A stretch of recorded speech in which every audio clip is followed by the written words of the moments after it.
ಲಕ್ಷ್ಮೀ ತೊಂಬಟ್ಟು ಅಂತ ನಮ್ಮ ಕುಂದಾಪುರ ಅಮಾಸೆ ಬೈಲು ಊರಿನವರು ಇವರು. ಅಲ್ಲಿ ತೊಂಬಟ್ಟು ಅನ್ನೋ ಗ್ರಾಮದಿಂದ ಬಂದಿರೋರು. ಅವರಿವತ್ತು ರಾಜ್ಯ ಸಮಿತಿಯ ಸದಸ್ಯರಾದಂತಹ ಶ್ರೀಪಾಲ್ರವರು ನಮ್ಮೊಂದಿಗಿದ್ದಾರೆ.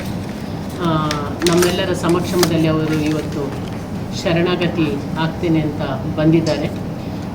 ಅವರೀಗ ಮಾಧ್ಯಮದ ಮುಂದೆ ಅವರ ಒಂದು ಹೇಳಿಕೆಯನ್ನು ಅವರು ಕೊಡ್ತಾರೆ.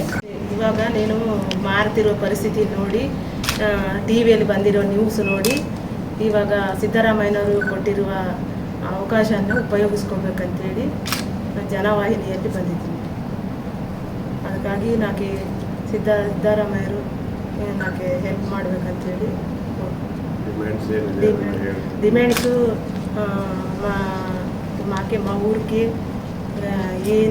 ಏನೂ ಇಲ್ಲ, ಚೆನ್ನಾಗಿ ಬಡ ಸ್ಥಿತಿಯಲ್ಲಿರ್ತೀವಿ. ಅದಕ್ಕಾಗಿ ಶಾಲೆ ಇಲ್ಲ, ರೋಡ್ ಇಲ್ಲ, ನೀರು ವ್ಯವಸ್ಥೆ ಇಲ್ಲ, ಆಸ್ಪತ್ರೆ ವ್ಯವಸ್ಥೆ ಇಲ್ಲ, ಏನೂ ಇಲ್ಲ. ಅದನ್ನು ನೆರವೇರಿಸ್ಬೇಕಂತೇಳಿ